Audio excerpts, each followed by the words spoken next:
Hi, everybody. Happy Halloween, guys. Happy Friday. I do have a skull on. It's another Motorhead shirt. But what have we been doing today? We went scuba diving this morning. Early. We had to leave the house so early in the morning. It was way too dark to shoot an intro to this video, and then it took a lot longer to get to the dive than we thought. So we were almost late. We didn't have time to say good morning. We went northwest to Troy Spring State Park in Bradford. Beaufort. That's right, Bradford. Yeah, Florida. Like that.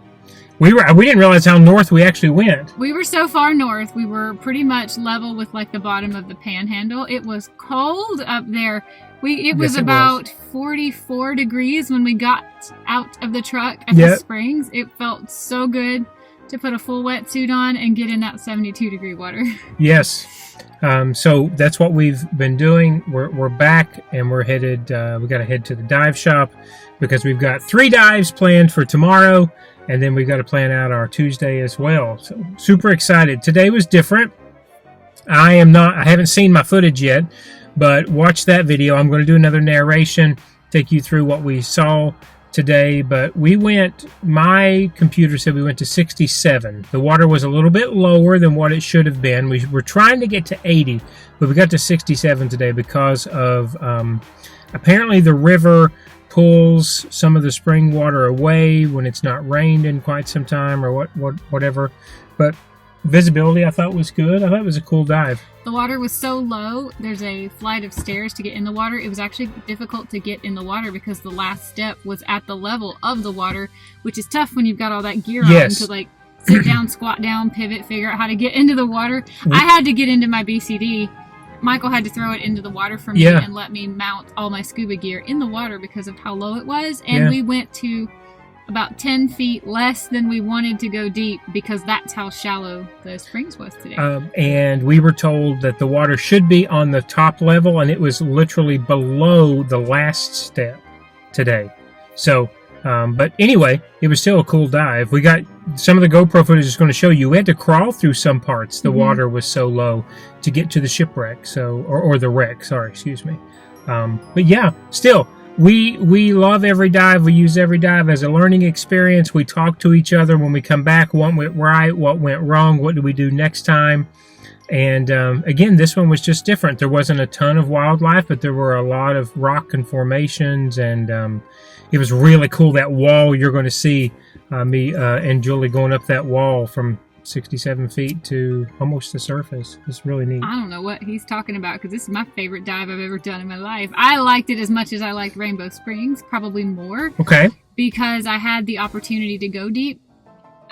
You step off the ladder and you're in this gigantic bowl.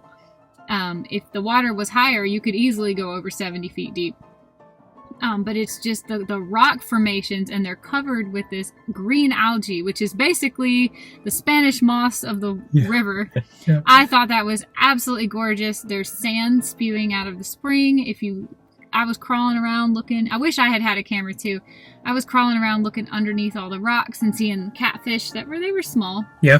But then when we went in down the stairs and went all the way through the bowl and up the other side, it got super duper shallow, unfortunately. But the ship that is wrecked is in super shallow. I don't think the ship was 3 feet under the water. So we had to crawl basically on our stomachs to stay under the water to continue using our respirator. We didn't have snorkels to get to this shipwreck. It was actually just a steamboat.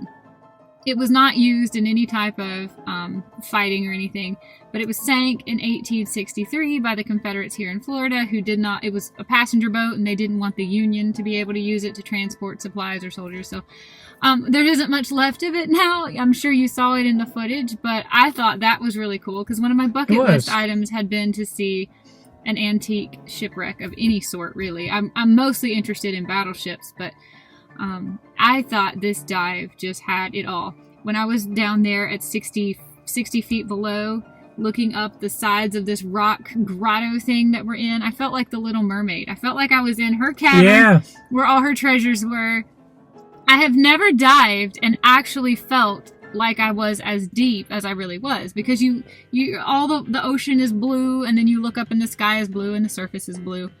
But I could really tell, because of these rock formations, that I felt like I was at the bottom of a 6-story building. I think I've got that on film. I turned one time, and Julie was going right over where the sun was coming through. I hope I got that. I think I got that. You were swimming over top. I've never felt 60 feet deep. It's a 6-story building. I've never felt that before. And then the sun rays coming in on top of the water would just had the green algae just floating on it in clumps. I thought it was beautiful, making rainbows. You did your first swim through. My first swim which was through really ever. Cool. I swam under and kind of like under an arch. Sort of a situation. I think I got that on camera. I'm not technically supposed to do that, but there were plenty of professionals there watching me from start to finish. So I had a lot of anxiety during this dive, and I managed each and every episode all by myself, and I thoroughly enjoyed this dive. It was like Rainbow River, if you can think of Rainbow River as a deep lake instead of a shallow river. And I could go back there every day of my life. I don't care that it was 40 degrees. I don't care that I was freezing cold and it was so cold I didn't want to get in the water. I loved it. Troy Springs is now, I think, my favorite springs we've ever dived. Wow. And I think it's like at the bottom of your list. Well, okay. I don't know. I try not to go in to any of the springs with any expectation. I thought the big bowl part, which is where you're going to see that we first go down and descend, was really neat because there are like little cove areas, like Julie said, where you're not allowed to bring a flashlight. It's against the law. But that you can swim back and then around, and there's some, I guess, water. The water pressure has made a little archway in certain areas that you can swim through. I thought that was really cool. And there's some driftwood down there. I think I got that on film. So when you say, well, where do you rank them? I've not had to do that yet at any of the other springs. So that would be the one reason that it would drop lower. But if it was just that bowl, just that part from the step where we just sank, and I've got that on film too, we just sank slow all the way down to 67 feet. That was awesome. That was really, really cool. When we came up the other side of the bowl and we were in such shallow water, even the dive guide was like, oh, this is going to be rough. Yeah. But there were turtles everywhere in that shallow water. There were turtles buddying up. There Yeah. were turtles doing all kinds of things. I got to chase some turtles. Yes, I you almost did. touched some turtles. I did touch a really big fish. You did? I thought it was an absolutely magical experience. That was the closest I've ever come to truly feeling like a mermaid, and I loved it. I can see how you would say that, and I can see how if the water was just like 6 feet, higher, how it would have been a different experience outside of the bowl, getting into the rest of it. But I loved going up and over that rock and then down into another little bowl. Like that was really neat. I thought too. It was spectacular, magical, was ancestral good. waters from the deep. It was. And $5 for parking. That's all you paid, And some of these different places that are privately owned are different prices. So this one was a state park. This one was a state park. That's right. We've got to go swap out some gear at the dive shop and sign up for our dives tomorrow. So that's where we're headed now. I hope you're having a very happy Halloween. Yeah, I hope you're having a happy Halloween. I said that yesterday, but 2 days is okay. I hope you're having a good day today, too. Today is Halloween for us. That's right. That's right. Okay, guys, end of the work day. We just got over and finished at the dive shop. You see Julie has bought all in to the safety orange thing. I haven't bought this yet. But no, I'm going to try this out tomorrow. It's a new mask. It supposedly will not fog and it will not pull out my hair. So I cannot wait to try this. What I will say is I've never had any experience, limited however it is, with, I don't know, the type of experience we've had with this dive shop. We absolutely love these guys because they don't just try to sell things. They explain why, if there is a why or a need, after they see what equipment we brought. And so today we left with a mask to try tomorrow. It's not even a have to purchase. Same with Julie's wetsuit. He gave me a new wetsuit to try. And we've got our dive plan together tomorrow morning, 10 a.m. Fanning Springs. I don't even think I know Fanning Springs. We're going to go to Fanning Springs and do a quick dive. And then we're going to Manatee Springs, which is close, and doing two small dives. So we'll do a total of 3 dives, but they're all short tomorrow. We're still getting used to training. If you guys saw the video earlier today, you'll see my watch went crazy. I actually filmed it because we're only recreational open water certified, which means past 60 feet. My app tells me, hey, you're not supposed to be going this deep. Well, it was training. And so tomorrow we're going to actually continue our training. And I guess we have to run line. We have to move objects from one place to the other. We said we would play games under the water with heavy things and running lines. I'm really excited about it. I am enjoying the fact that we're diving and we're having a great time diving and we're seeing cool things. Yeah. But our confidence and skill level is improving. My buoyancy is becoming better and better.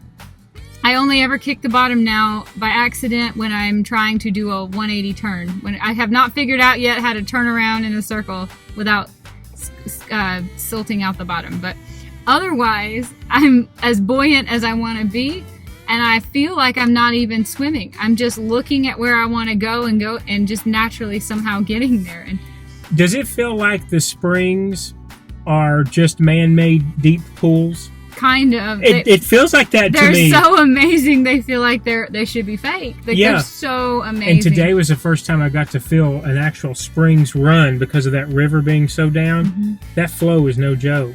Swimming against the current was hard. It was hard. But anyway, we've got a plan together. Cannot wait. 3 dives tomorrow. Like Julie said, Julie was of the opinion, well, if I could audit an advanced open water first just to see, and the dive owner's like, absolutely, we'll just go through the physical part, go through the training, and then you guys decide. And so, I don't know, I can't say better things. I mean, it's been so pleased. I didn't want to waste the time in the classroom if I was going to freak out and not be able to go deeper or not be able to handle the complexity of an extra level of compass or running a line or losing light and that kind of thing. And so he's just been letting us do like 1 skill per dive, and just to see if we're comfortable with the skill before we actually learn the classroom. And I love that. That has been so, for me, it's allowing me to go at my pace, and I'm becoming more and more comfortable as I go. typically, he said he would do all 5 skills in 3 dives, and that immediately makes Julie take a step back. And that's understandable, right? Because you're just getting confidence back too. So to be able to spread these out over multiple dives and do 1 skill a dive, it's been a much more relaxing even for myself. Yeah. It's great. It's just great. He exudes such a level of competence I know.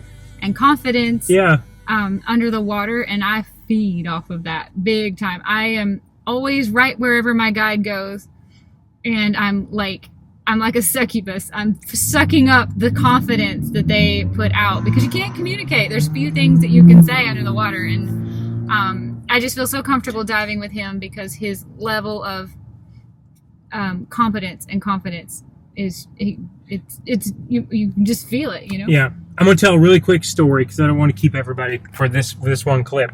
But we did 2 dives, right? Well, the first dive we actually had it. Oh, it's got to face on you. I turned that off. Let me do it. I thought I did. The first dive, what we actually did was come up to the surface, and we'd already went through 1 swim through, and Julie's like, I saw that, and I was like, nope. What I love was that we went down the second time, and we get to the swim through. He stops. He calls Julie up to him, tells her to watch me, goes through it. Julie looks at me, and I was like, yeah. And she goes through it too, and then I just followed in, which is usually how it happens with the guide. Julie's on his tail, and I'm on her tail as we're making our way like a school of fish. But that's what I mean about making people feel comfortable, listening to what you have to say, and then going back down and saying, okay, well, that's fine. What we'll do is we'll practice this. So I just love the teaching style. Yeah. He's fantastic. I have had many experiences now with different dive guides, and they've all been good. I had the best experience at American Pro Diving in Crystal River, but we just unfortunately weren't there to do a lot of dives. But ever since we found this place in Ocala, the Ocala Dive Center, I just feel like everything kind of aligned. My confidence, my willingness to try, everything just kind of we met him at the perfect time, and he has been the perfect person to meet at that perfect time. Spectacular, guys. Cannot say better things if you're in this area. So, super excited for tomorrow. Hungry now, though. Are you hungry? Starving, and I know what I want. Let me guess. It starts with an S and ends with an 8. Deep in the heart. I'm looking at it. It's 2.3 miles away. I've already got it on my maps. I want a prime rib from Texas Roadhouse. I want a steak. I want it bad. Let's go get it. Let's go get it. While Michael was driving us to the Texas Roadhouse, I wanted to say it has been kind of an ongoing joke between me and the guy that owns this dive shop that I want to invest in my own wetsuit, and I've wanted one for a long time. But I don't want to buy a wetsuit unless it is the perfect wetsuit for me, which does not seem to be made. So if anybody is watching this video and they know where I can get the wetsuit I'm about to describe, please drop some links, because I have looked and looked and looked. I need a men's size because I'm just broad and I'm a big girl. I am broad, I am long, and I'm tall. So I need a men's size medium, and it needs to be a men's medium that is long. And I want a front zip, most preferably a front zip that starts on one leg and then zips up across the body up to the throat. I don't want a huge turtleneck type wetsuit. I really just want it to stop at the nape of my neck. And I want it to be, that right there is not terribly hard to find, but I'm pretty adamant about not buying a black wetsuit. Yes, I know I have my seasonal colors done, and it is kind of ridiculous to want to be in your wow colors when you scuba dive. I get that. But there really are not a lot of options for wetsuits out there that aren't black. They have maybe purple sleeves or hot pink sleeves or orange sleeves or white stripes down the side, but the whole wetsuit is black. And I have this like sort of anxiety driven need to be highly visible. I am that person who manages to get hurt all of the time. I get lost all of the time. I'm always the one coming out injured from any experience. And I just really want to be like highly visible. I want the suit to be a color that I love. So we've been bouncing back and forth. He has the wetsuit of my dreams. It is a back zip. I don't love that, but it doesn't really choke me terribly. Most people prefer a back zip. I think it's easier for most people when they unzip the back. They've created where they can get their shoulders out. For me, it's easier when it unzips across the front and I can just shimmy out. It does make a big difference for me, although I recognize that most people don't prefer that. But he can get the wetsuit of my dreams, but only in black. So when I've been adamant about it needs to be orange, he actually called up his sales rep who works for the brand that I want. I really, really like this Henderson brand. They have come up with a wetsuit that is super duper stretchy. So you stretch it out like pantyhose and just slide it on, and then it shrink wraps to your body, and it is easy to get off even when it's wet. He actually called his sales rep and told him he's got a very difficult customer here and she wants something, and I got to talk to the sales rep. And then said money's no option. He's like, money is no option. Can you custom make it for this girl? Because she's not going to settle for anything less. And he's like, I doubt it. I really, really doubt we can do this. But they do make this wetsuit, front zip, the size, everything, in safety orange for the United States Coast Guard. He's like, we already make the wetsuit that she wants, but it must be purchased through the military. I'm going to have to try to find a picture of this. I have never seen the Coast Guard in an orange wetsuit. But apparently they already make it, and the United States Coast Guard wears it. I'm like, I dreamed this up in my head on my own. I thought I had invented something. I really want this suit. Now that I know that you make it for the military, if the government is shut down and they're not using their suits, sell me one. Can you please go find a men's medium long for me, please? And he's like, I can look into that. I will be happy to call the dive shop back when I have an answer for you. He's going to call his sales manager that's out on the West Coast. He's like, my sales manager's on the West Coast. I'm not sure when he'll be back, but I will let you know as soon as I hear from him about this wetsuit. So fingers crossed I'm about to get the wetsuit of my dreams, even though this is a shot in a million here, I think.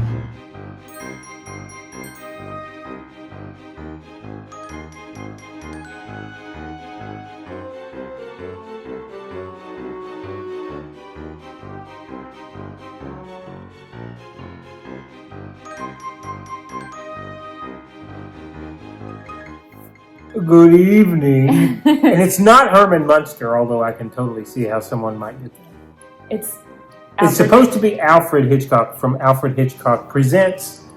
Again, when I found out that Daphne du Maurier had written the most perfect book ever created, and he had taken her short story, The Birds, although it wasn't called The Birds, and made a movie out of it, I was sold. I was like, it doesn't get any better than this. Well, it is Halloween evening for us, and yes. If any little kids knock on our door, we have beef jerky to hand out. And yes. But I did want to say, we're not crazy, and we actually do have a candy each that we like and will eat if we feel like having sugar that day. Yeah. It's very rare that we have sugar around here, but Michael has a candy he will eat, and I have a candy I will eat, and I wanted to show them to you really quick. Let's do it. Anybody's do our trick-or-treat haul. You go first. So what I do, or what I have found, are two different brands, but this one's my favorite, Hershey and then Tony's. I think I probably mentioned years ago about a Tony's bar, but I prefer Hershey's. And if you look at, I'm not saying anything with almonds, I'm not saying with toffee, and just the regular kisses, not the hugs, just the regular kisses. If you look at the back, we've got 4 ingredients: milk, chocolate, milk, fat, cocoa butter, and sugar. Yeah. Soy lecithin.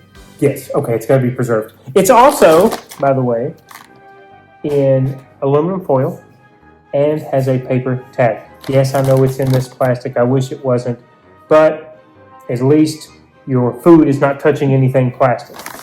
If I'm going to have sugar, this is what I go to. There have been alternatives in the past, but I'm a chocolate fool. Julie knows this. So when I have to have the chocolate, this is what I get.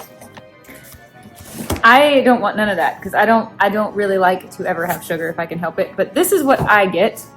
And this is an acquired taste. I'll tell you that right now. Well, it's unsweetened. If you want chocolate, I hope you know what chocolate really is, because this is nothing but chocolate.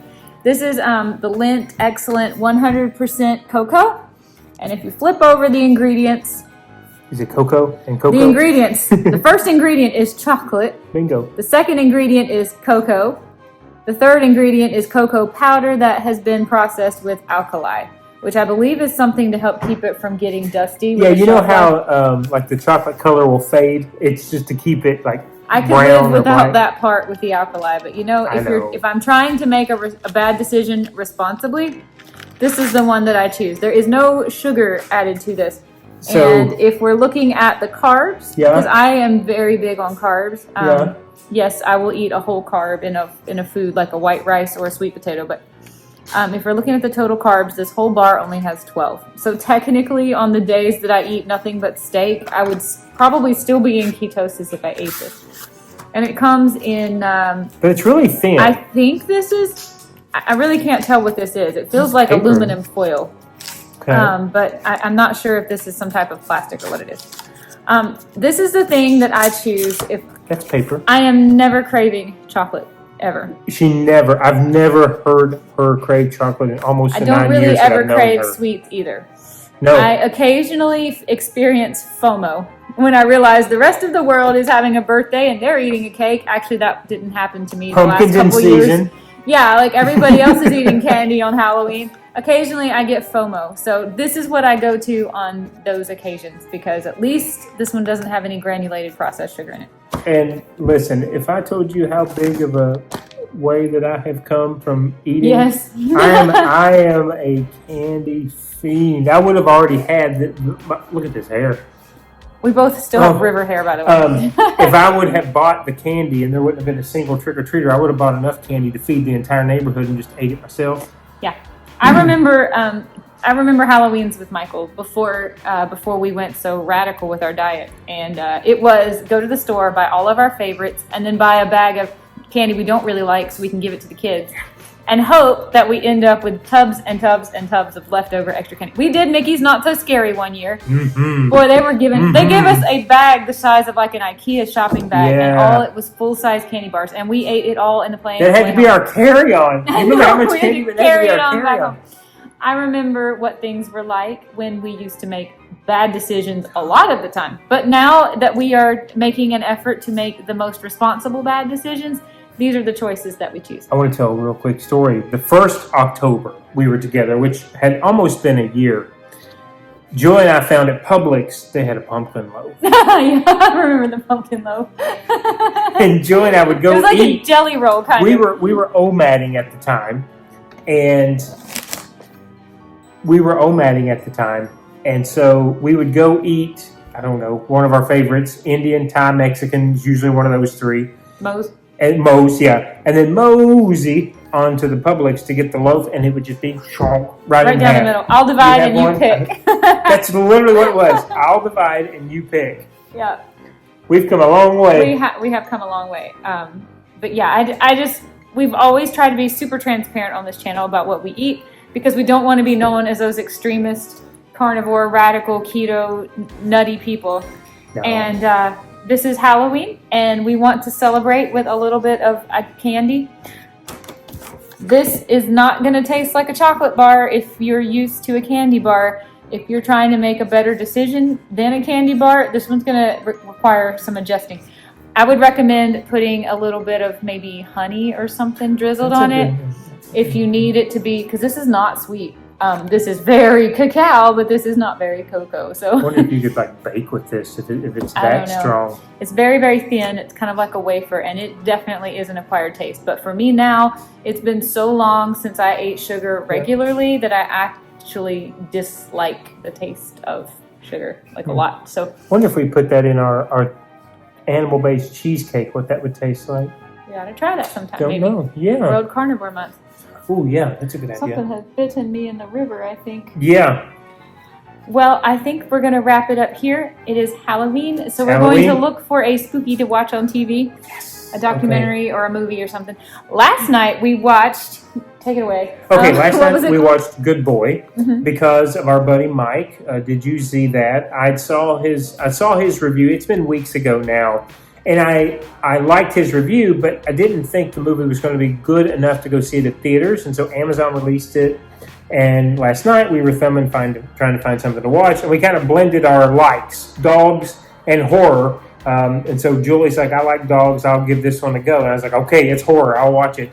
I will say it was neat and original from the perspective of all of these sad dog movies that we have grown up with that were really, really whatever popular in the late 90s and early 00s. It's that perspective. You only ever see one actor's face once, and it's at the end of the movie. But it's all camera angles focused on the dog, following the dog, seeing what the dog sees. I thought that was really neat. It wasn't great in terms of just a straight up horror film, but when you add in the originality, and it was only an hour and 12 minutes, it was a nice little short watch. I enjoyed it. Yeah, I totally enjoyed it. But yes, give me A list, B list. I'll watch any. I'll watch any horror movie. I cannot wait for this night to be over because I am so sick of Halloween. And I am so ready for Christmas. She's not kidding. Like literally, when she woke up in the morning, if this was our house, you better get ready, get the tree up, it's get time the to decorations do Christmas out, cards. get the lights up. Yeah, it's time to do Christmas cards. Yeah. All right, everybody. Well, we hope you've had a great day. Hope you had a wonderful Halloween if it's your favorite holiday. I know some folks are doing trunk or treats tomorrow on the 1st, but whatever you guys get into this evening, be safe. Hope you've had a good day and have a great night. We'll see you tomorrow. Bye, guys.